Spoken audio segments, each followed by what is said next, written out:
ரொம்பவே juicy and ஃப்ளேவர்ஃபுல்லான chicken momo எப்படி செய்கிறதுன்னு பார்க்கலாமா என் ஸ்டைலில்.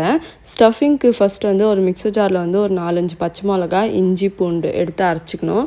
அதுக்கப்புறமா கடாயில் லைட்டாக எண்ணெய் ஊற்றி இந்த நம்ம பேஸ்ட் அரைச்சி வச்சுருக்கிறத போட்டு லைட்டாக வதக்கிட்டு இதுக்கப்புறமா நம்ம மின்ஸ்ட் சிக்கன் வந்து ஆட் பண்ணி நல்லா குக் பண்ணிக்கலாம். மின்ஸ்ட் சிக்கன் எடுத்துருக்கதால அது வந்து சிக்கன் வந்து டக்குன்னு குக் ஆயிரும். ஸோ சிக்கன் குக் ஆனதுக்கப்புறமா நம்ம வந்து கேபேஜ் சின்ன சின்னதாக வெட்டி வச்சுருக்கேன். ஸோ அதையும் வந்து நம்ம ஆட் பண்ணிக்கிட்டால் ஸ்டஃபிங் வந்து கொஞ்சம் நிறையாவே கிடைக்கும்.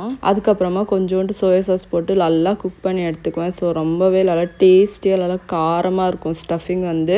அண்ட் இதுக்கப்புறமா மைதா மாவு வந்து ரோல் பண்ணி வச்சுட்டு சின்ன சின்னதாக ரோல் பண்ணிவிட்டு அதை வந்து நல்லா பிசைஞ்சு ரோல் ஆக்கி அதுக்கப்புறமா அது உள்ளே வந்து நல்லா ஸ்டஃபிங் வச்சு எந்த ஷேப்பில் பிடிக்குதோ அந்த ஷேப்பில் நல்லா ஷேப் பண்ணிவிட்டு ஸ்டீமரில் வச்சு எடுத்துட்டா சூப்பரான மோமோஸ் ரெடி ஆயிரும். உங்களுக்கு எந்த ஷேப் வேணுமோ நீங்கள் அந்த ஷேப்பில் வந்து மோமோ வந்து அதை ஷேப் பண்ணி வச்சுக்கலாம். எனக்கு வந்து இந்த ஷேப் வந்து இப்போ கொஞ்சம் ரீசெண்ட் டேஸில் வந்து கொஞ்சம் ஈஸியாக இருந்துச்சு அண்ட் பார்க்கவும் கொஞ்சம் நல்லாயிருக்கும் சாப்பிட்றதுக்கு. ஸோ அதனால நல்லா 1 பைட் சைஸ் மாதிரி இருக்கும். அண்ட் நான் வந்து எல்லா மோமோவையும் வந்து இட்லி தட்டில் வச்சு ஸ்டீம் பண்ணி எடுத்துக்கிட்டேன். உங்களுக்கு ஸ்டீமர் இருந்துச்சுன்னா நீங்கள் ஸ்டீமர் யூஸ் பண்ணிக்கலாம். அண்ட் இன்னொன்று என்ன மோமோ வந்து ஸ்டீம் பண்ண வைக்கும் போது லைட்டாக எண்ணெய் தடவிட்டு வச்சா ஒன்றுக்கு ஒன்று ஒட்டாமல் நல்லா வரும்.